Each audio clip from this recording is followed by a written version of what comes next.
Podcasters Roundtable round 96, monetizing a small audience. All right, so a couple issues with this title, which I will throw to the roundtable for the second part. But the first part, it was sort of hard to label this topic succinctly without sounding like a spam artist, right? So like monetize a small audience today, like you can do it. Like I want to sell you this product. But this topic really is, it's for anyone who has a podcast that hasn't or really won't reach numbers traditionally considered like the starting point for, I guess I'd say network-based ads, where you're going to go to network and they're going to get you some ads. Typically that's like around 5,000. And I think that's like the bottom end, like 5,000 downloads per episode in the first week or two, right? So if you still want to generate income, you only have a couple thousand. I would say only, we'll talk about that in a second.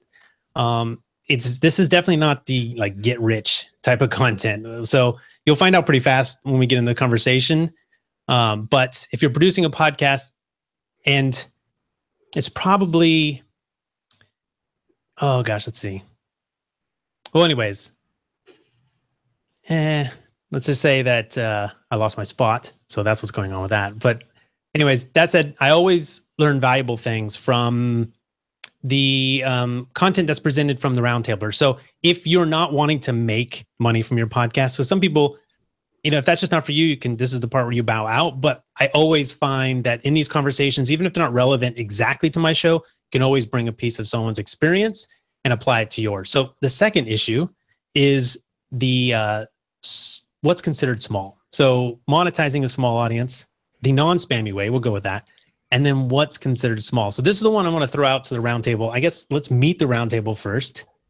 Daniel J. Lewis, co-host, welcome back. Thank you, from the audacitytopodcast.com. And I make my entire living with a small audience. Perfect. So you qualify. You can stay. I'm going to kick the co-host off. Dave's not here today. He's out learning something. Probably how to make money with his podcast. Better than learning it here. I'm sure he's finding out better ways to do that. But new roundtabler, Jennifer, welcome to the roundtable. Hello. Hello. Jennifer Snyder from the Creating Your Own Path podcast. I'm happy to be here. Perfect. I didn't even have to ask what your show was. See, she's a pro. All right. And Very used to introducing myself. Yes, that's probably true. Stacy, welcome to also new roundtabler. Stacy, welcome to your first roundtable. Thanks. Yeah, I'm really excited to be here. It's going to be fun. I'm Stacy Sims from Diabetes Connections, diabetes-connections.com, which is all about inspiring and educating about type 1 diabetes. Very cool. So I would say definitely niche, but I mean, probably big enough to be, you know, how do I ask people what their numbers are? I will say, are you within, how big is your show? I think actually this topic was inspired by you and what you submitted. So if you haven't, yeah, I think so. Awesome. So that's my call to action. If you haven't gone to podcastersroundtable.com/guest, that's where you can sign up to be on a future roundtable and submit the topics you want to talk about. Stacy, I'm pretty sure submitted something about monetizing without a large audience. I believe that's what you said. But yeah, well, I was surprised. I don't mean to just jump right in. That's how you do it. There we go. I was really surprised to find out when I started podcasting 2 years ago, the advice I heard over and over again was, don't even try to sell your podcast. Don't try to monetize. Don't get a sponsor until you have 5,000 to 10,000 regular listeners per episode, you know, episode 4 weeks later after the first month. And I was really surprised because my goal was never to get a huge audience. My audience is small to begin with. I mean, my potential audience is people with type 1 diabetes and those who love them and care about them or are interested in this. And that's a really niche audience to begin with. And I come from a talk radio background. I worked for an AM talk station, you know, your news, weather, traffic station in your town. You may or may not disagree with the politics that are on that station, but that station does not make money on their numbers, on their large audience. They make money on their niche audience. And so I was really surprised when I went into different chat rooms that, you know, I said, well, how do I get a sponsor? Or what do you guys think of this? And most people said, don't bother, you know, that's crazy. And I thought, oh, I respectfully disagree. So I'm happy to talk about any numbers. I got my first sponsor with 125 downloads per month. Nice. That's what we're looking for. Wow. So I think we hit it all because Jennifer, I think you're probably in the couple thousand range, I would say, per episode. Yep. Yeah. So we've got them all. Yeah. And it has been interesting. And I received that same advice, you know, don't bother. And honestly, when I first started my show, I started in 2014, so I've been doing this for a little while, and I didn't really know what I was doing. So I thought, well, I'm just doing this to talk to cool people. And then there's going to be some people will listen, but maybe not that many. And it kind of snowballed from there. But I ended up having sponsors reach out to me based on kind of the community I've built around the show. So audience is one thing, and like the numbers and the downloads, but I've been doing a bunch of other stuff outside of the show to kind of round out an entire, I hate to say personal brand, but I mean, it kind of is. That always sounds icky to me, but you know. I know. We try to avoid the entrepreneurial speak here, but Totally. Sometimes it applies. It applies. Well, I'm a human and I do stuff on the internet. That's there it. you go. Yeah. Because there are a lot of robots that do stuff on the internet. So Totally. I'm curious then, with people reaching out, people sometimes they start a show and they sort of have if I build it, they'll come mentality. I mean, you don't know. You think, I was watching a documentary today about a filmmaker who said if he made this movie, he thought work would just come. People would see the movie, they'd see how well he was able to do, and that he'd start getting emails about, hey, can you work for us? And that didn't happen. And on some level, even I think a lot of podcasters have that expectation. Hey, if I put this out there, people will find it and they'll come. So were people finding you, Jennifer, from your podcast, or were they listening and saying we want to be on the show, sponsor it, or were they saying we know of you and sort of as a piece of all of your brand, we want to be part of that? Man, that's a complicated question because it's both. And I don't just monetize with sponsorships. So let's throw that out there. So the sponsors were seeking me out because they, maybe I did a podcast on a certain topic. So, for example, my first sponsor was healthcare related, and I had just interviewed and broadcast an episode with somebody who used to work in the healthcare field. So, I popped up somehow. Somehow somebody sent somebody a link, and that's how it worked the first time around. So they are reaching out to me. I've also had some of the larger brands reach out and not realize that I don't have 5,000 downloads per episode. Do they ask, or do they just want to be part of it, or do they ask first? Because it sounds like you've had some experience with brands that maybe had different expectations and then left and they didn't get those. They always ask. I'm always very, very upfront. I have a media kit that's like I'm very honest and open about my numbers. I'm also very open and honest about how awesome my listenership is. I happen to really like them. They're very loyal. And so I have had instances. So let's back up. So I did have a larger brand reach out, and which was a lovely feeling. And it's one that a lot of people hear on some of the larger podcasts. So I was very excited. And as soon as I said the press kit, right, the media kit, it was like, yeah, call us when you hit 5,000 per episode. So that was that. I haven't reached out again because I haven't hit 5,000 per episode. But the other ones, they were interested in kind of the niche that I was hitting, right? They were interested in sharing their brand story with my audience, which was, again, really, really encouraging to me.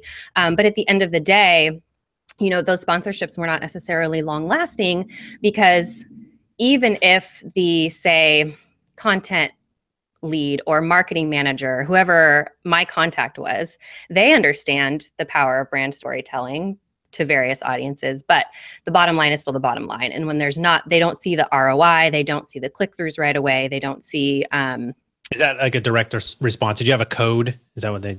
Yeah. On some of them, I've had a code. Some of them, it's been the URL.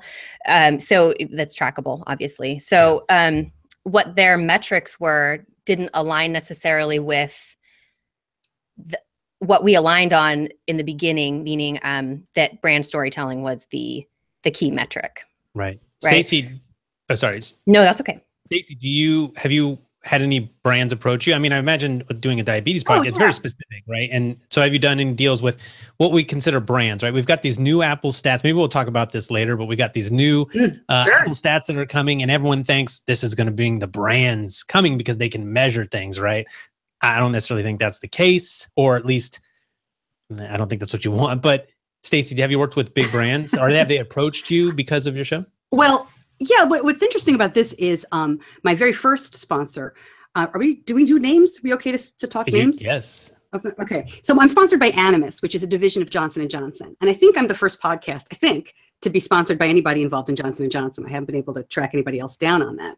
And what comes with that is a lot of compliance. I mean, these are medical, this is a medical issue. It's not a medical show, right? I don't give advice. I'm not a doctor. I say all that.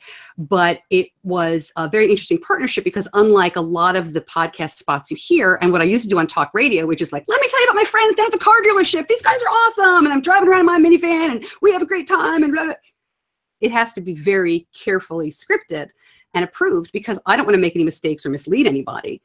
And they certainly don't want me to do that either, but we have to make it sound. I'm not telling any tales that my listeners don't already know. You want to make it sound like it's a human being. You don't want to be reading a script.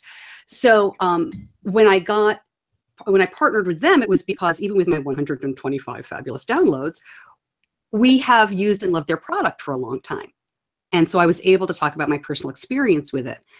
Now, since then the show's grown, I get like 2,500 to 3,000 downloads per episode per month. And that brought in another sponsor that I had also approached just for a partnership. And it worked out really well. I do longer term sponsorships. I don't really want anybody coming on for less than 3 months. And these two wonderful people and companies have come on for a year each time. So I've been approached. It's interesting. And I'm sure Jennifer and I know Daniel, you guys have had to have had this happen to you. You get approached by a sponsor, but they don't necessarily want a commercial. They want more of a segment. Yes. And my show is very newsy. That's my background. I do not sell content. I sell an ad. So that's been a really interesting experience for me when I have been, so to answer, a long way to answer your question, right, is I've been approached since really the last year as my profile has gone up in the community, more to, can we buy a segment? And so far the answer has been no. And I really feel like I have to be very careful because my show, can help or hurt if I'm not careful. Yeah. So with having Johnson & Johnson coming in at 125 downloads, and being probably one of their first, if not their first podcast, like how does that happen? Did you approach them? I mean, why would they say yes to that? That is so small. That's got to be the best example of a small audience. Because I'm so fabulous. No, you know what happened here. What happened here. We had a pre-existing relationship. Okay. And Animus is a small part of Johnson & Johnson. So I'm not, I don't want to get too. It still seems like a gamble. I mean, most companies, they're not interested in anything to do with something that small. Yeah, I think, and that's a good point. I think it goes to their knowledge of my audience, which was their audience.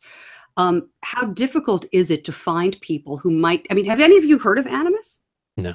The only thing I know about Animus, and this keeps coming in my mind, is it's the device in Assassin's Creed that allows the assassins to relive their ancestors' memories. It is not. It is. That thing is called Animus? You're probably not pronouncing it right. No, okay, wait, this is going to turn into a completely different podcast. We're not a gaming podcast. He's used an Animus insulin pump for 10 years, and he just turned 12. I don't let him play those games. So he's going to, when I tell him that, I'm not another sponsor opportunity is what I'm hearing. See, perfect. Hi, I'm a suburban mom who drives a minivan, but when I choose a video game, oh boy, I can hear it now. I'm in. That's hysterical. But the real answer is we had a relationship for a few years. They have bloggers and community people, and they don't have those programs anymore. But I had been a blogger for them, so I said, "Trust me, this is going to be great." And thank goodness they did. It was really somebody nice. in the marketing department understands that value of sharing to a very focused audience. Okay, that's good. It was a wonderful person who I know had a lot of issues, and then she fought some battles for me. But yeah, right. If you don't mind sharing, how much were they actually paying when you only had 125 downloads per episode? Okay, I don't. Okay. Ballpark. So here's the hard. I'll tell you. Okay. Okay. Go ahead. You tell me why you want me to tell you, and then I'll share my numbers. Well, this is information that people don't. No one knows where to start, and if they get approached, they don't know what to ask. These are independents; they're not involved in media. These are just podcasters, right? So, and at some point, it has to be enough to be worth it. I mean, if you, you are at some point $100. $100 is nice and round. If you're, Is that what it was though? Because you said you were going to tell us. It's a little higher than that. A couple. But what I did Sub was, Pre-existing relationship. Sub 500. I'm sorry, Sub 500. Less than 500. less than $500 or less Yes. than 500 fewer than, yeah. So let's say to start out between $100 and $200, discounted appropriately for longer length of sponsorship. Okay. Advice to podcasters who have a small audience, who want to maybe approach a brand. They're not being approached, but they think something's a really good fit. What's your minimum? Daniel, you asked a question. What's your minimum? Oh, for me? No, Daniel. Daniel, go ahead. Yeah, I think that's a great question. Well, for me, like, are you saying minimum number of downloads or minimum price? Like you want to approach a brand and you want it, right? You want this thing, so you're almost willing to give it away. So people they'll say, I don't know, I'll do $150 per episode. Yeah. We're not doing a CPM model here because that's not going to work for a small audience. Maybe we can go into that a little bit, but yeah. For me, I think, well, what is it worth to me to interrupt my content, have to remember to do this, break my train of thought or whatever, or if it's something that I want to do and have ideas for ways that I can tie it into the content and make a fun transition into it. But also thinking about, for my audience, what is it worth interrupting my audience, interrupting their train of thought, their flow with me? What is it worth to risk that, risk that annoyance? What is it worth? And so for me, minimum $100, $200. I mean, regardless of the size of the audience, I just feel like anything less than $100 per episode, regardless of the size of the audience, I feel like it's not even worth it. So I agree. Yeah. So Jennifer, Daniel, maybe Stacy. I mean, Stacy, do you have a job in addition, or is this full-time income for you? For the podcast, I would be, and the blog. I do not have a full-time job at the moment. I do voice work. I mean, I have my own company, but I wouldn't call this is certainly not enough to be full-time. Right. One of the reasons I didn't do the podcast, I wanted to start it years ago, was I did have a full-time job, and I knew how much time this would take. So this is what I do, but I only do it probably 15 hours a week. Right. And so podcasts are part of Jennifer and Daniel's business. So. I don't know how that factors into what you need to make. You're not doing the podcast, Jennifer. You're not doing the podcast because obviously you don't start for reasons of money. No. But now as you look at it as part of your business, what's that consideration I think we got Jennifer at a perfect time because she's in the middle of navigating this with her business, right? Right. So I started the show and I was laughing, but I wasn't really kidding. I started it so I could talk to cool people, like flat out. I just wanted an excuse to interview really cool people. So, people who I admired for a really long time. And I was working from home by myself. And so I was lonely. Those were the reasons. It's a water cooler. It's like, So that's why I started it.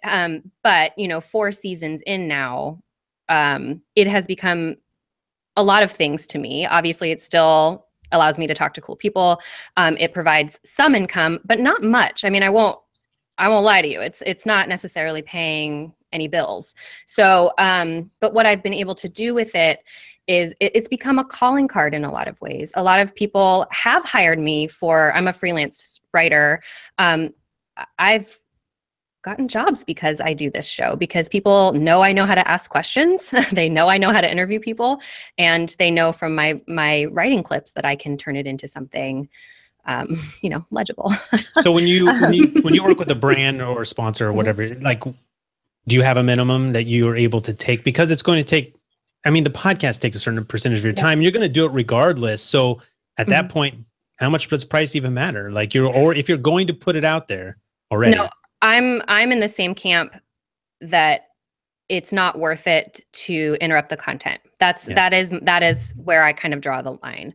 So I was nodding along when you were saying under $100, there's just no way. So you're doing them as like a pre-thing. You're not going to even put them in the middle of your content. I do, okay. But what I'm saying is I'm not going to charge. Like if I did a CPM model, it'd be ridiculous, like $18. And that's it. Right? You know what I mean? Small audiences, not worth it. There's just no way. And I've had like those ad agencies contact me before and tell me exactly how much they could pay and all this stuff. And I'm like, wow, that's not worth my time, number one. And it's not worth interrupting the Well, and content, number two. that's what I'm getting at too. So say someone's approached and it's their first time they're approached and they're excited. And you almost don't want to say no because you've never had someone approach you and say, we want to be on your podcast, but they want to give you either a CPM and you have 2,000 downloads and your CPM is $10 per thousand, you're making $20. It's hard to say no. It's hard to turn down any money. It's hard to say no, but at some level, I think we need to protect that content, right? So I would agree with that. However, I will say, so let's say if you do a weekly show and you don't take any breaks, so you do 52 shows a year and that's $20 per episode. Like, let's say if you get a long-term contract out of somebody, then hey, that's something. You have to decide. I think it's up to each individual to decide sort of where their lines are. Well, go ahead. Well, Stacey, you said you didn't like to do less than 3-month minimum. So, I mean, in that situation where a brand comes along and if they do sign long-term, it's almost like they've got you long-term, right? And if it's working for them, they don't have to renegotiate. Because ideally, you probably want to renegotiate that after a few months. Why would you renegotiate? Oh, you mean if you lock it in for a year? Yeah, I mean, I'd hate to lock in $20 per episode for a year. Yeah, right? Definitely. That's true. And I think to go with your question earlier about when we have these newer folks who never thought about monetizing, because obviously not everybody does, and I should be very upfront. And I'm happy to talk about this topic, and I think I do it well, but I'm definitely not in this for the money. I mean, I want to cover my costs. I want to make it worthwhile, to travel to these different diabetes conferences that I go to. I just want to be clear that I'm not, as you said in the beginning, it's not like a snake oil salesman where I'm like, well, if you're not going to pay me, where's my check for this episode? It's not that kind of thing. Nobody who stays with podcasting in general, 99%, they're not here for the money. You don't stick with it. I felt like I was coming across like perhaps, I just didn't want there to be a misunderstanding, but I've been doing this for 2 years. And I think that many people, though, do undersell themselves. So if someone comes to you and says, I want to sponsor you. That first one. Oh, man, if you don't already have a media kit, as Jennifer mentioned, and I have one too, they're very simple to put together. It doesn't have to be anything fancy. It also forces you to think about what you're doing. And as you're putting that kit together, if you realize, as Daniel said, is it worth my time to remember to put these ads in? Is it worth my time? You're now working for that company in a way. Yes. Yes, you are. You would take it on a second audience. You've got your audience and your advertiser. You can't just say, the one that comes to mind is Blue Apron or whatever. Sure. But, you hear people do these crazy ads and they're just talking. And I want to say, you're not going to keep that sponsorship. You didn't like the food or you didn't. I've heard, I don't know about you guys, but you hear things sometimes.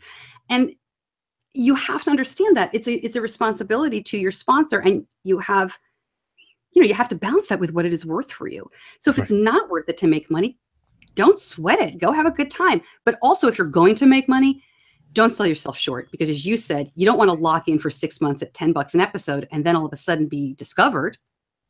You need to have some safeguards in place. Like right now, I'm renegotiating everything for 2018. I might ask you guys some questions, not about specifics, but just about, where to put sponsorships and things like that. Because my joke was always in talk radio. I feel like a NASCAR driver, put the stickers all over me because, I had 10 sponsors a morning on talk radio. So every 15 minutes, it was like, I don't think a podcast is the right place for that.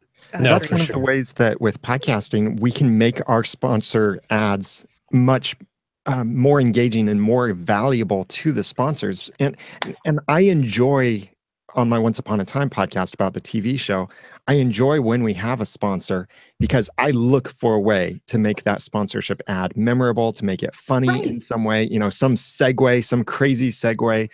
Just as it is, our audience loves our segues into thanking our crowdfunders, but making some kind of way that it's relevant. Now, in my very early days of podcasting, I took GoToMeeting and GoToMyPC sponsors. Who didn't back in those early days, through Raw Voice, Blueberry, Libsyn, anyone like that.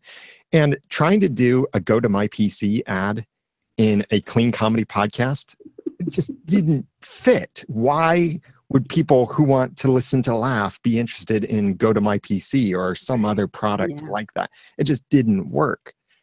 But if there could be a product that in some way is more relevant, and it not be that approach that, okay, everybody, now it's the commercial break. When people hear that, even if you don't announce it outwardly like that, I think that's when people decide 30-second skip. So Yes. Apple recently announced they're going to open the treasure box, right? The black box is open. They're going to let us know when people are Pandora's skipping box. ads, Yeah. Pandora's box, right? Very good. It's good, but you're going to find out people are skipping. I mean, if you don't make it engaging, like Dan, you said, people almost look forward to that ad.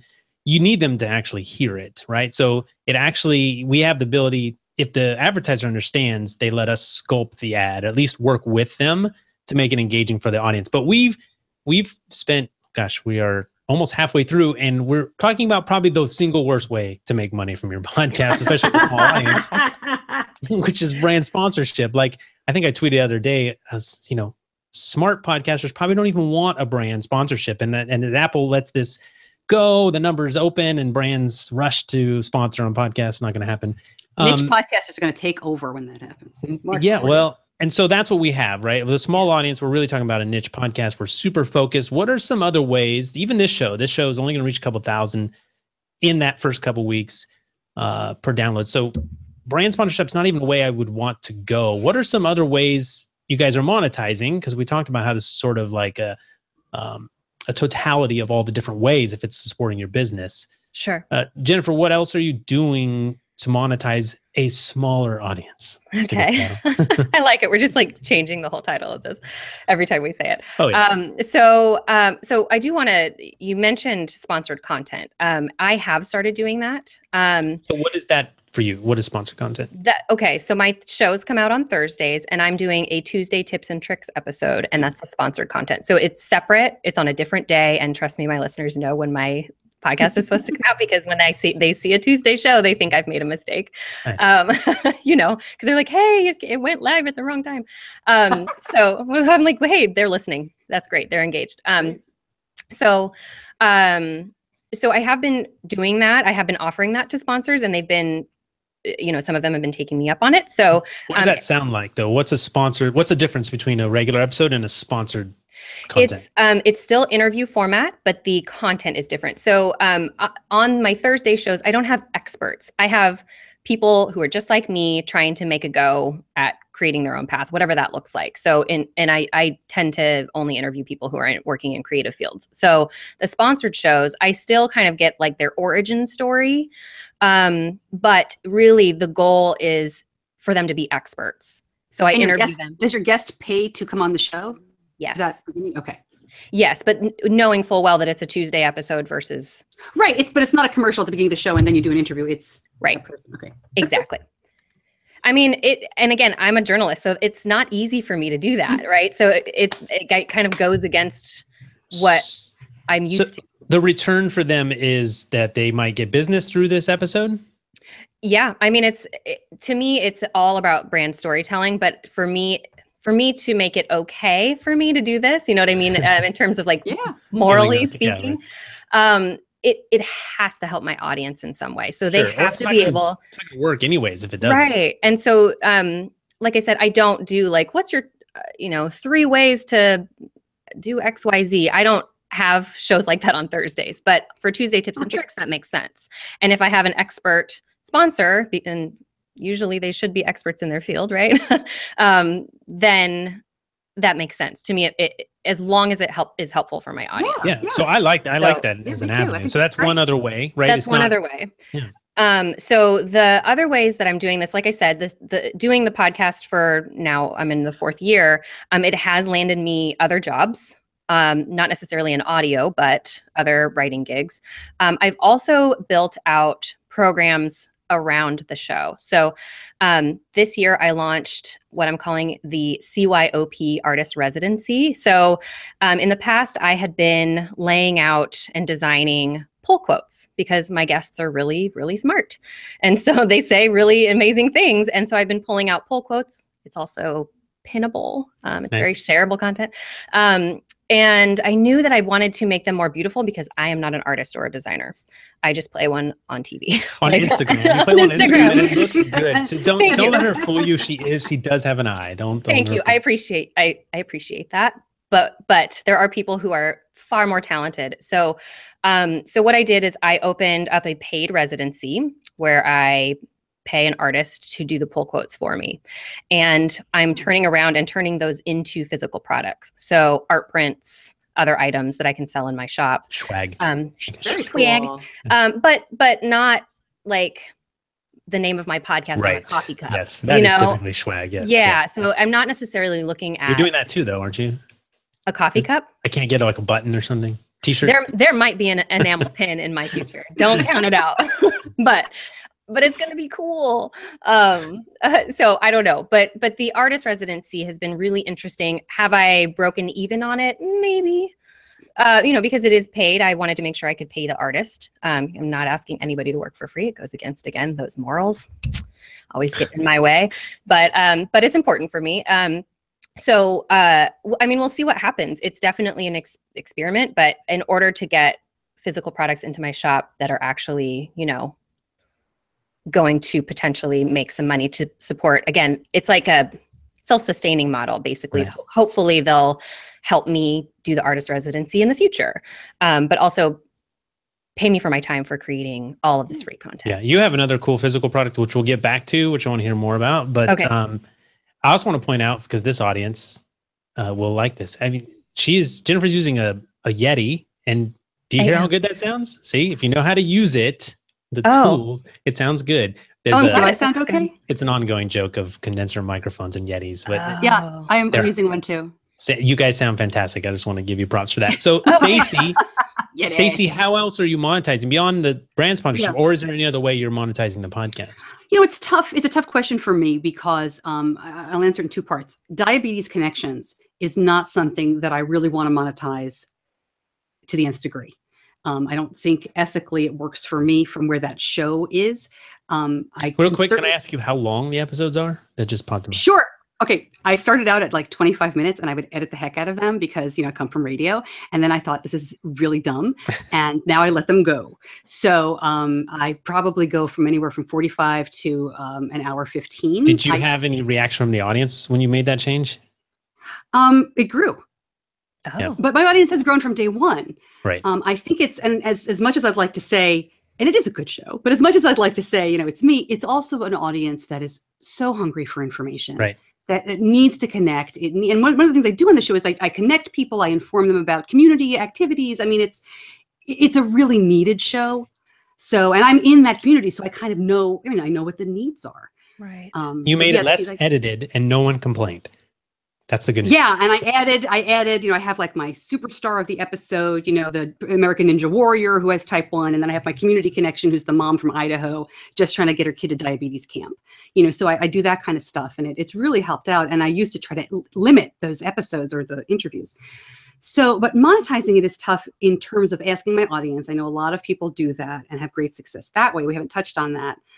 I cannot. Are you talking about like a Patreon or just donation? Yeah, like Patreon or donations. I could do that, I guess. But, people with chronic conditions are so strapped for money.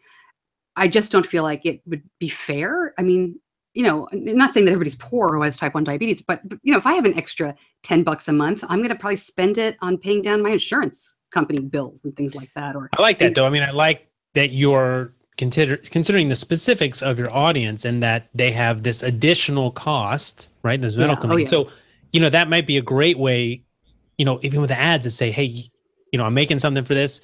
You don't have to, it costs you nothing, but we get to bring this great content. So in some cases, there are audiences you could appeal to and say, hey, we have ads. We'd like to get rid of those, pay us some money. Right. But in your case, I mean, you need to know your audience into consideration, I think is well, and the other thing is I have to be careful who I sponsor or who sponsors me and who I approach, because there are controversies just like there are in any community.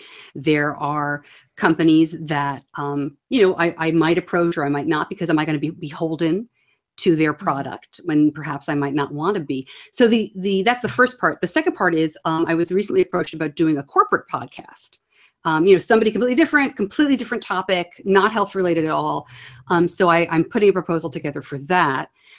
They're not sure they want to do it, but if they want to do it, they want to do it with me. So that could be really cool. And I saw on Twitter, didn't somebody say that you can get like $1,000 a minute Wasn't there some crazy, I'm kidding, I'm but sure there was there's a lot of those, yeah. ridiculous thing that said like, that's a well-produced corporate podcast. It was Do you think you got that opportunity as a result of doing a podcast already? Oh yeah. I also got it as an opportunity of talking about podcasts and telling everybody I know that they need to do one. Like, that's a great topic. You should do a podcast. That's what and then one of podcasters those do, people, right? Yeah. Yes. and somebody turned around to me and said, all right, I'm calling your bluff. Come to my office because my company needs a podcast. Nice. And then I also That's do awesome. voice work. Yeah, we'll see what happens. He wants to do it, but we'll see. But I also do voice work, commercial work. I was on the radio. I've been working full time for 22 years. And when I finally wanted to stop getting up at 2:30 in the morning, I wasn't sure I'd really do anything full time again. So I'm very fortunate to be in a position where I can work part time right now. So we'll see. So I have to be careful. If I was in a position where I had to monetize this podcast, I would start a second one that was not this type of health condition related. I don't know what I would do, but I just don't think, I love the idea of doing a branded show like that, Jennifer. That's great. I mean, let them pay to come on. You've got the skills and you can tell their story and help, bring it out. But for my topic, to me, it's just not ethical. Yeah. And to me, that makes so much Yeah. sense. Anytime you're dealing with anything that might be sensitive in that way, I would probably err on the side of caution as well. And I should note, when I talk about the sponsored shows, the sponsored content, part of the reason I started doing those is because I was getting so many pitches from people who wanted to sell their stuff on my show, their books, their courses, their expertise, and I don't interview those people on my show. And if they listen to my show, they would know that. But why do you think you were getting that? Because I mean, someone else could have an audience of a couple thousand and they don't get any approaches. So do you think it's because it's business related, or what do you think is attracting that? I think it's a combination of things. I do think because it's business related. And the people so I started my show in early 2014, so before Serial. I always call it a pre-Serial podcast. BC. Yeah, oh wait, no, BS. Oh, it's well, it's a not BS you. podcast. Sometimes. But anyway, so I'm aligned with some of the other podcasters that kind of came out at that time. And we're also in the same realm as me, that we're having similar discussions on our show. However, I have a very narrow scope or group of people who I will interview, whereas those podcasters do talk to experts. They do talk to the life coaches and the business coaches and the health coaches and the life coaches and all the coaches. Is one of these shows maybe on fire? No. It's a running joke here. Yeah, no. Most of mine are most of the people who kind of came out around the same time as I did, and where we'll all show up on the related shows in iTunes, at the bottom. Rhymes with So hat. I think no, they've been doing it for a lot longer than me. I don't know. Yeah, I guess you're right. They have been around a long time. Yeah, these are like women hosted shows who are talking primarily to other women about careers, right? Crazy. So I think I do show up in those like searches or not searches, but you know what I mean? The related shows at the bottom of iTunes a lot, which is great for discoverability, you know what I mean, for other listeners.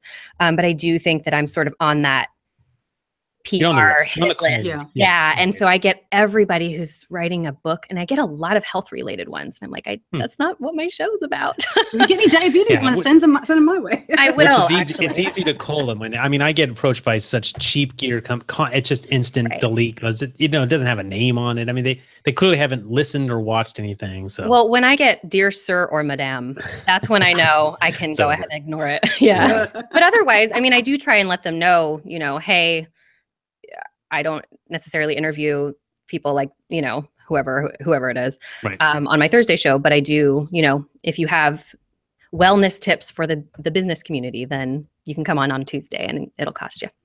Yeah. Daniel, podcasting is part of your business, not your entire business. So how are you what role does that play? And then how does it work into income for your entire business? My business exists because of the podcast. The podcast feeds the business, and the business then pays the bills. Didn't you have a business before you podcasted, though? No. I thought you did web design or something, technically. No? The order of things was I did have this freelance business since 2001, I think. or maybe a little bit earlier than that. But I'd been working full time as a designer in multiple capacities at an organization before. And while I was at that organization, I launched the audacity to podcast simply because I felt like I had something to say about podcasting in the space. Ray and I launched around the same time, actually. And it was because of the response for that podcast that I realized that, hey, there could be a business here. And I was already interested in leaving the job where I was at that time, where I'd accomplished all my goals and was getting burned out. Right. But you didn't leave because the podcast was going to support you full time, right? Or did you? Not the podcast directly, but the podcast was, to me, the missing piece that I thought, oh, here, I want to be a web designer, a freelance web designer, and podcasters need websites. So if I have a podcast about podcasting, then I could market my service as a web designer to podcasters. It didn't work out that way because podcasters don't want to pay thousands of dollars for a website. But in my mind, though, it was that connection that here I have an audience that wants to get my services in some way. And that's a business model that I can grow. And so the podcast was that missing piece that connected me from leaving my job to starting my own business. The business is now significantly different from back then, and it's changed over the years. So what role does podcast play in your income? It plays some direct and indirect ways. I would say affiliate income is kind of a direct thing because it's affiliate income for products I mention, I recommend, I talk about, whether it be WordPress plugins or themes or microphones or mixers or apps or anything like that. I'll talk about them, I'll mention them, I'll recommend them in relevant contexts. And because this is all relevant and genuine, and it's in context. It's not like this episode is brought to you by the Electro Voice RE320. No, it's all completely relevant. And I'm not pushing it either to say, go buy this microphone now and go to such and such. Over time, it continues to build and build to the point that my Amazon.com affiliate income by itself, only from the United States store, that earns far more than my podcast would if it was sponsored. And my Amazon.com affiliate income pays my mortgage and then some. That's amazing. And so affiliate income is huge for me, and it continues to grow as I create more episodes. Affiliate's probably like the easiest way for people to start, but it doesn't work for everybody, right? I do okay in affiliate, but we deal in gear. We deal with people who see our content because they're looking for a piece of gear and then they buy it. Someone else, some podcaster that's doing, I'm trying to think of a show, a sci-fi show. Maybe they only can link to books they're talking about, right? So affiliates. Well, somebody like me, it would be like a nightmare. I mean, I guess I could find some like what's a product like? But I mean, can you imagine like I'm selling an insulin pump? Amazon has everything, I imagine there's something. I can't get a kickback on that, and that's the worst thing ever. I mean, you have to tell them that this one's right for you, even though that one might be better for them medically, and then insurance companies. And there's the thing. Sure. There are products and services I've talked about in my podcast, and I've outwardly said, here's my review of this. I don't like this. I can't see anyone benefiting from this. I do not recommend you buy this. Maybe you like it, but I really don't think this is a good product. And you know what people do? They buy it. Wow. They go against my advice. But the thing is, they're not looking for me to tell them what necessarily to buy. It seems that often they're looking for validation or they just want more information. And so then my critical review of something points out the flaws, and then they decide, okay, I'm fine with those flaws. Yeah. I want these other things, and they still buy it. So it's not that overly pushiness or to say, I think you should buy this one because I get paid a lot for it. Right. So I was just thinking how much trouble I could get in. I wasn't really, so much trouble. I was like, oh my gosh, something goes wrong. I know, gosh, that'd be terrible. So low threshold affiliates, super easy to get into. I believe if you are sharing stuff that you trust and would use yourself and you like to, there's no reason that you shouldn't get a piece of that. If you're sending a ton of money to a big brand, have an affiliate link, and that's it's easy to make a little money. But here's the easiest thing you could do is if your podcast is in any way about any kind of niche, whether that's a TV show, a comic book, or whatever, you could have a page on your site where you collect all of the best things that are relevant to that thing. And those are all affiliate links that you could call it store or recommendations or something like that. Resources. And you could tell people, yeah, if you want to buy all your figurines, or if you want the list of the best places to watch this TV show, or if you want to get all of the memorabilia that goes along with this thing, we made a page for you that lists all of our favorites or our favorite t-shirt designs or whatever it is. That can be a great thing, that you're providing a service then to your audience. You're preventing them from having to go out looking for all of this stuff. And you're also able to monetize that. Jennifer, you have a physical product that you recently put out. I'm speaking of a book. Now, that grew out of what? I mean, that wasn't something you went in. Is that part of the podcast or? Well, so basically what I have realized over the last several years of doing this show and writing for publication and that sort of thing is that I basically ask questions for a living and then I turn it into something, whether that's audio or written content. I don't do a lot of video, but that book itself actually came out of this Instagram project that I did. So it's called 100 Days of Discussion. And in 2015, an artist and a magazine came together and did the 100-day project.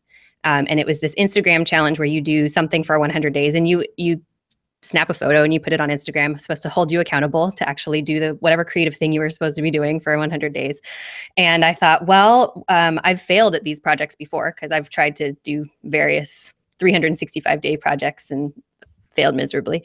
And I thought, well, why don't I ask questions? And why don't I ask my husband questions?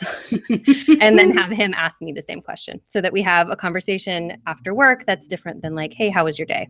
Great. How was yours? Awesome. Like, let's talk about other things that maybe we wouldn't think of. And it sort of came from, I kind of made him play that road trip game with me back in 2014 when we were driving a very, very long distance. So anyway, I did this Instagram project in 2015. I went for the whole 100 days and my Instagram community loved it. They loved answering the questions. They loved the discussion that came up from it. And they were just really engaged, even though I had a small Instagram audience, right? So having a large percentage of a very small audience be engaged in something, well, it was really validating, obviously. And so that was great. And I kind of put a bow on it, set it aside. And then people were continuing to reach out to me and say, hey, I just pulled up your hashtag on my last road trip and we used the 100 days of discussion on my road trip. I was like, awesome. That's how it actually started in the first place. Other people have actually said that they were using the discussion questions as prompts for ESL students. So teaching people how to read and write English. Yeah. And I thought, I teared up a little bit when I heard that one because I thought, oh my gosh, that's perfect.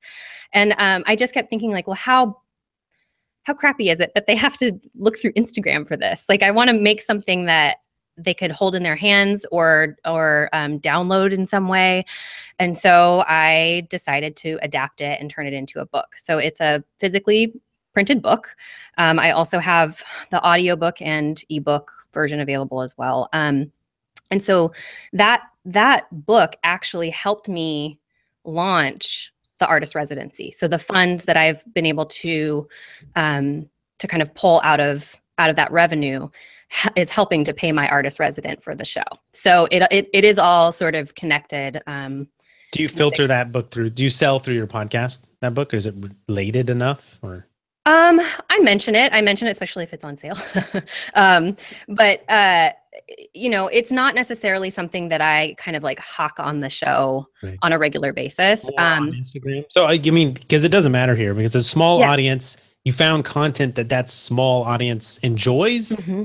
And I mean, it seems like a risk. How many did you print? 100 of those, and you got to sell them all. 150. Scary. It seems scary. And it was a huge investment. Printing books is not cheap, as it turns out, and especially when you're self-publishing it and self-promoting it and writing it and editing it and designing it and all of those things. It was a lot of work, but it was totally worth it. And what I did is I just said, hey, you guys, I'm thinking about doing this thing, and I put it out on Instagram, and people were stoked. Was it worth it as a personal project more, or was it worth it monetarily? Both. Okay. I would say both. It's not like it raked in the dollars. I mean, I Sure. can't sell a book for that much. It's not like I can sell it for $50 or something. Exactly. Yeah. So the price point, and I'm competing with Amazon, which is the dumbest thing to do ever, just because they have free shipping on everything. But it's made enough. So basically, my justification for doing physical products, I want to make enough of something to make enough money to create the next thing, and then to create the next thing, because that's how it works. And when you're talking about creating physical items that require an artist to do something, or a writer to do something, or anybody to do anything, that it costs time and money. So there was some upfront costs, and it was absolutely terrifying to like give a printer who's an awesome printer. I've known him for years, and he's very, very good at what he does. But to give him a check for, and I'll just put it out there, it was $900 to print 150 books. So it was, ouch, that was a big chunk of change for me. But I knew that enough people would get behind it. And I also knew that enough people wanted to see the artist residency happen. And they knew that those funds were going to be kind of funneled in that direction. Yeah. And that's sort of a Patreon model. People are supporting you, and not only just the book. They want the book, they get something valuable, but they also want to support you. Right. And it's not dated. That can live on, right? It's something you always look at. So you're not concerned with, I have to get this sold in 3 months. It's a calendar or something, right? So well, and there might be calendars coming, but we'll see. Now that's risky. It is risky, I know.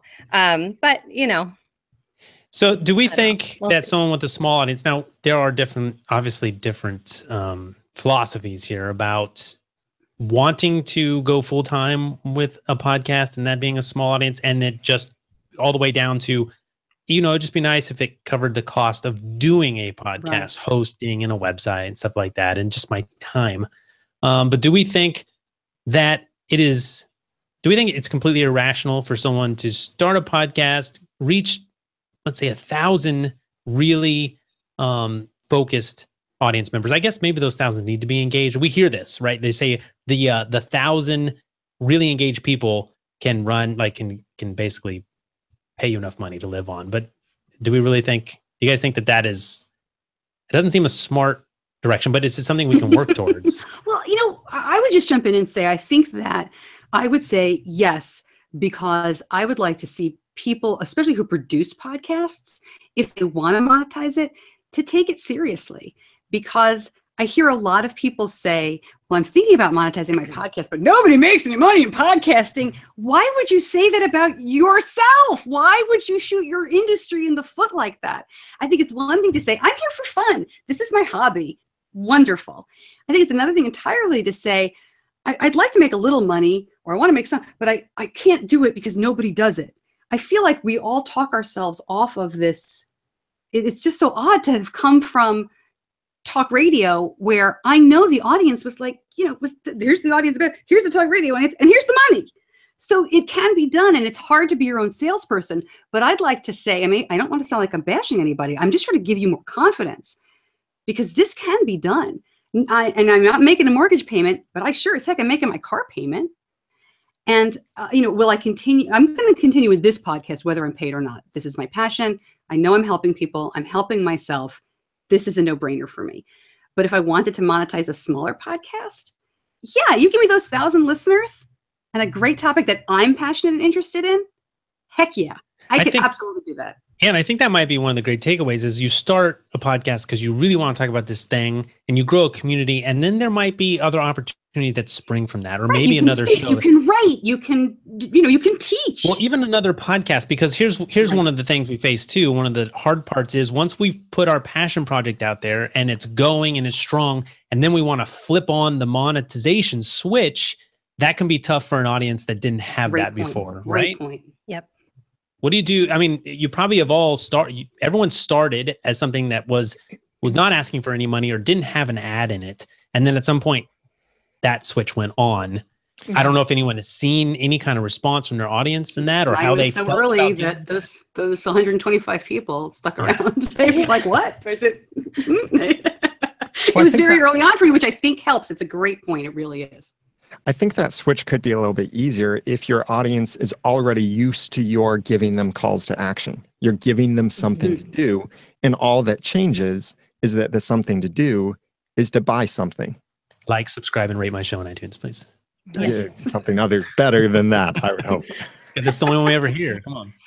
Something else about this is you have to look at those who are making lots of money in podcasting. How much are they investing in this, investing in time? There's this hope, I think, that, you know, two guys can sit around, talk on a microphone for an hour, publish it immediately afterward, and then get rich. Right. That's not realistic. No. Unless, no, it's not realistic at all. It really takes a big investment. Like, so when I talk about numbers, and whenever I say numbers, I am not bragging. I don't have much to brag about. But I'm working at this full time. I work like all day on a podcast episode, producing content, researching it, preparing it, publishing it, promoting it. I even have someone else edit it for me so I can focus more on making a better episode. And then the rest of the week, I'm working in my business, building a platform, building products, building services and stuff that I can sell then through my podcast. So it's not just sitting down, recording an episode and making lots of money or making some money. So I think the amount of income you could get is directly proportional to how much time and expertise you invest in what you do. Yeah, I think the biggest misconception about making a living from podcasting is that it's set it and forget it. Yeah. Right? That like you can just, like you said, put it out there and it's just gonna, I don't know, magic will happen. There's unicorns and rainbows, I guess. I don't know where that came from necessarily, but the people who are making a lot of money on podcasting also have entire teams to manage all of their content, written and otherwise, audio, written. And that's part of that upfront investment, right? Right. Spend big to win big. But I totally lost what I was gonna say. It's a theme for today's show, but, was it talking about set it and forget it? No. Yeah, no. Anyways, go on.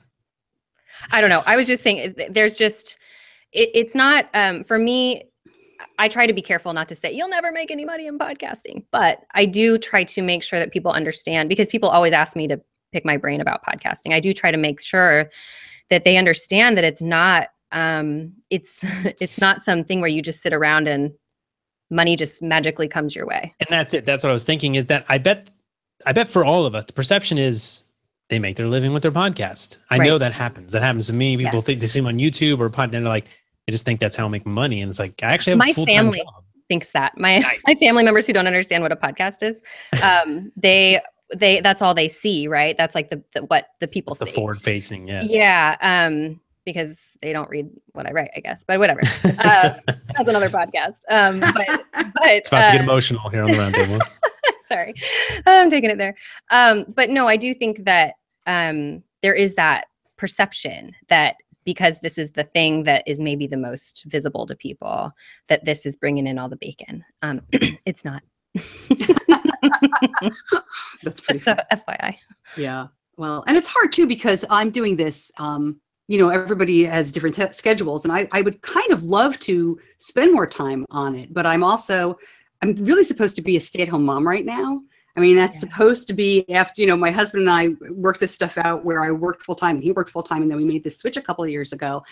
And, I was texting earlier because my kids are downstairs and they're old enough. They were doing dinner, but my son has type 1. So we were talking about how much insulin to give and all this other stuff. And it's just crazy. So I think that, ultimately in a few years, I would like to do more with podcasting, whether it's with, other ways to make money, as you said, speaking or the book but I love this. I mean, I always loved radio, which is why I did it for so long. And I love this. So I would like to do more, but I just have to be very careful with my time. And I think, Daniel, as you said, you kind of have to know, you have to put in that work. I edited my own show for a little while. Then I found a fabulous local college student to help me. And now I pay a professional to do it. And you have to figure out how much time you have and how much you can invest. And it really is so much more than, clicking on the microphone and the dollars start coming out of the computer. It's obviously not like that. I think that unless you're doing this as a business and you are realistically investing in this to make this a business, I think that you have to profit from your podcast in some way other than money first, and make sure that your audience profits from it as well, through opportunities, through relationships, maybe even simply having fun. And that's what you get from it. So then if you get a few extra dollars to cover your movie ticket to be able to bring a review to the podcast, or you get a few dollars to be able to buy that next video game to discuss in your podcast, or something like that, or simply to pay the $5 a month for your hosting or something. Right. That was my original goal. Let me cover the cost of just the hosting and the microphone, and let's see where we can go from there. Right. And as you know, we talk about time and shifting it away from a family and money that it costs to do it. There may be a significant other. It's like, you got this hobby, you go off in this room, you turn on a microphone. Like, it'd be nice if it at least paid for itself, right? So you can at least say, hey, this isn't costing us anything except my time a little bit, but it's your hobby. At that point, it is your hobby. Like, so it's an important investment in yourself. How cool to have a hobby that helps people, because you're all helping people. It's not just me with the health stuff. Yeah. I mean, I get emails, so I know the help that I'm providing. But if you're having fun, as you said, or you're interviewing interesting and inspiring people on your topic, I listen to podcasts because they help me. Right. Yeah, same here. And I do think, you mentioned something interesting. You have to find joy in it at some level to keep doing it. And you're right. I mean, I have had people look at me and say, like, well, why do you keep doing it if it's not paying any money? I actually put my freelance, and this was a little crazy, I'm not going to lie to you guys, but I put my freelance work on pause for 6 weeks to drive across the country and interview people in person. And I drove from California to Vermont, all across the north, and then down the south track and back to California. So across the country, like 8,600 miles, by myself for 6 weeks. And I hate networking events. I don't like going to them. There are very few that I will go to because they just don't do it for me. But this way of interacting with people who I've really admired over the years in various industries, whether it's blogging or art or music or design or whatever, and to just sit down and have a conversation with them in person or even over Skype, because that's all I can afford to do right now, has been so rewarding. I can't even quantify it in any way, and it's been such a huge benefit to me. And I hope it was a benefit to the people I've interviewed, but and to my audience as well. But it's been a huge benefit for me in terms of just kind of creating those relationships. It's just one other way of creating relationships, which is what, honestly, that's how businesses thrive. So you had that sponsored though, and at some level it was sponsored, right? Yes, it did not cover the whole trip. That's great. Do you think that you could have gotten more for that, if you now knowing what it was and what value it provided? Should you have wrapped your car? I actually did. I have contacts at a car company, and I approached them to see if they would actually lend me a car for the trip. They told me they could lend me a car for halfway, and I thought, well, what the hell am I going to do the rest of the way? I think you have to be a blogger for that. Yeah, I was like, I don't have enough Instagram followers for that, I don't think. So anyway, but I tried. And the sponsor, they were my first sponsor, and they were the ones who reached out to me. They reached out to me about 10 days before I left for my trip. So they didn't know that I was going on my trip. I pitched the trip to them saying, these numbered episodes are going to be part of the road trip experience. And my listenership loved that I actually did this thing, what was a big thing. I mean, it was kind of crazy. So there was, it was benefits for everyone all around, I think. Do I think I could have gotten more? Honestly, not with my listenership back then, because that was two years ago now. I think I actually kind of hit it right. Cool. For that. So, I know, Jennifer, you've had sponsorships that you've done that the sponsor didn't see. Here we are back with sponsors, but they didn't really see the value. They didn't get it in whatever they were measuring from. So I think one of the valuable things here is to know that some of us have tried some things, they haven't worked out. Totally. But what was when you did a sponsorship that didn't work out from the sponsor's perspective, what was the What didn't work for them? Basically, like I was kind of talking about earlier, where the person I was working with was their content person, their marketing person, the person who understands brand storytelling, right, and the value in that. But they still answer to the people who pay the bills and who they care. And a lot of them were kind of like web startup, Silicon Valley type stuff. So they're constantly looking at metrics and ROI, return on investment. So they wanted to see signups for whatever it was, or purchases, or you know what I mean, whatever that metric was. How does that affect the way you deal with sponsorships or ads going forward? If you know that I know what my audience is going to sort of convert to, or right. So I'm just laying it on thick with the brand storytelling aspect, because that is truly what I have to offer. Right. So you're selling them the value of podcasts most of the time.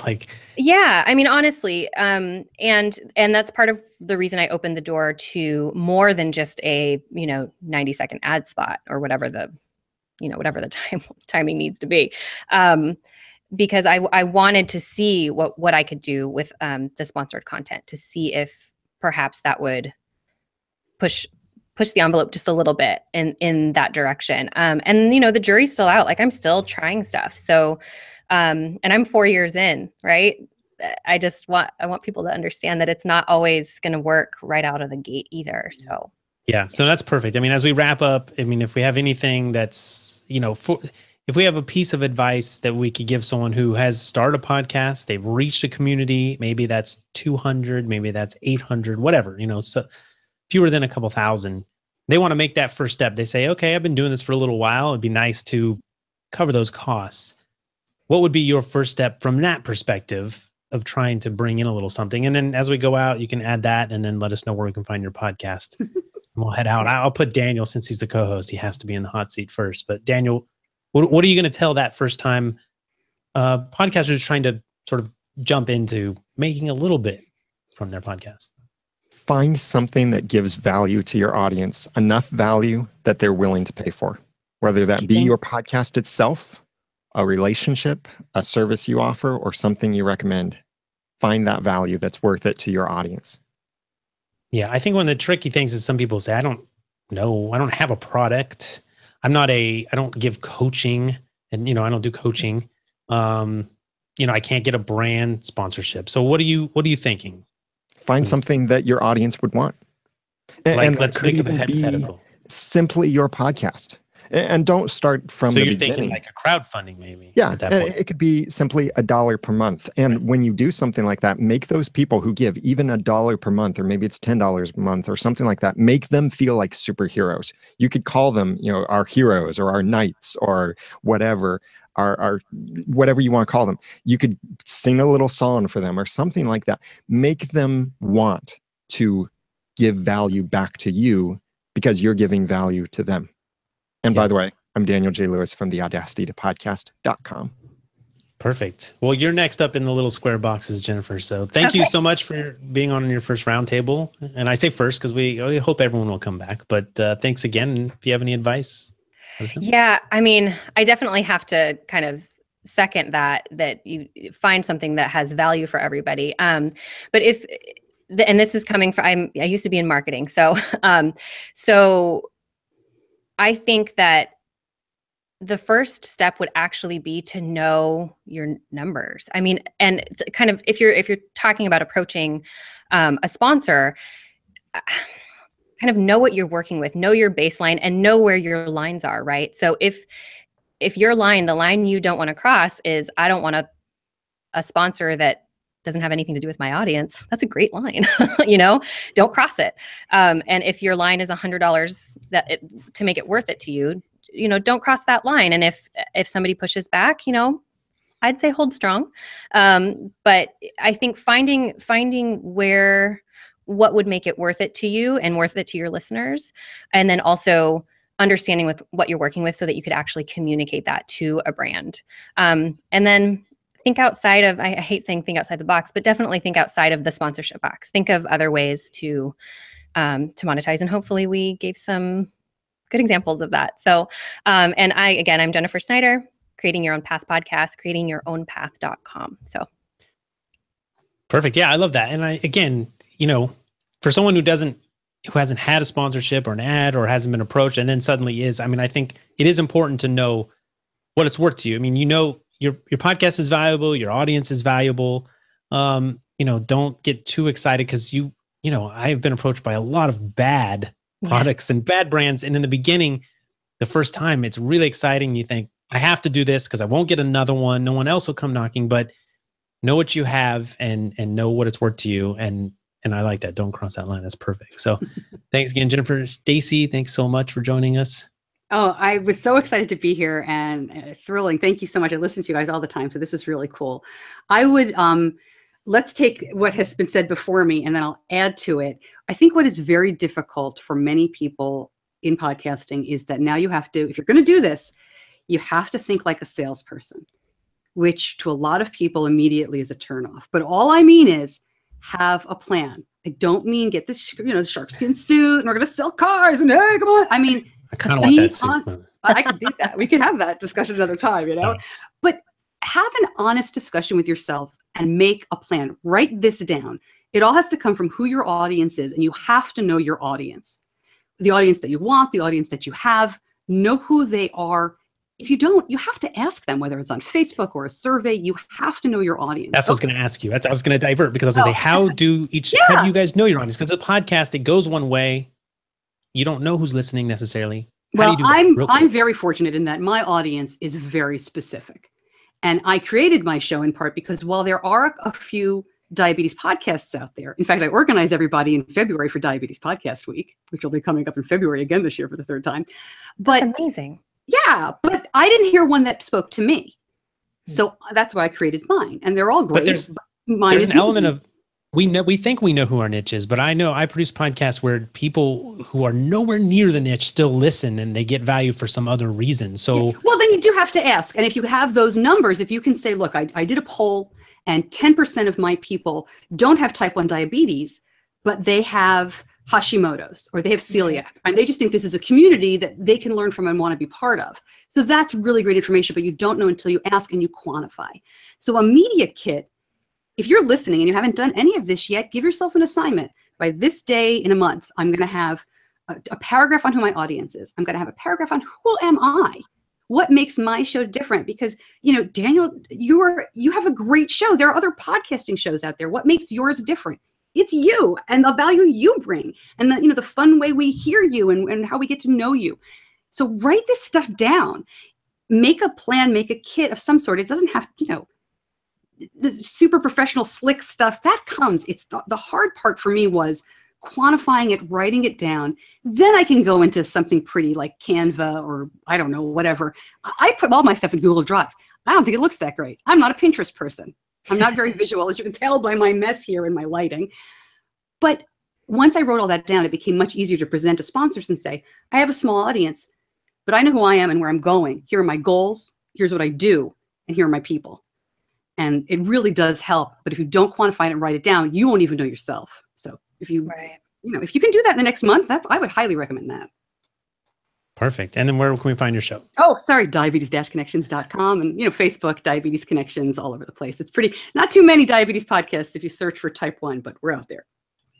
Very cool. Well, hey, I think we had an awesome discussion. And like I said, even if you're not looking to make money, it doesn't, even if like a few dollars to pay those hosting fees, but even if you're not interested in that, I think there was plenty of here, just connecting with your audience, knowing who your audience is, how to serve them better, bring more value. I think all that's good. Dave would be happy with our value propositions, I think. So what's up, Dave? You better be listening this far. All right. So we'll see you next time. What? Sorry. Wherever he is. No, not at all. The Roundtable is all about interruption. It's a roundtable. We're supposed to do that. We're just, unfortunately, we're not physically in person where we can just bump someone and say, shut up, I want to talk. But maybe we will do a couple live, sometimes in person. But yeah, podcast movement. We'll be there, Daniel, Dave, and myself. So if you're going to that, definitely come see us. That would be amazing. But podcastersroundtable.com/guest. Sign up so you can be a future roundtabler and we'll have a great discussion. Next one's 97. So that's it. We wave goodbye. We're out of here. Awesome. Thank you. See ya. I will find the stop button someday.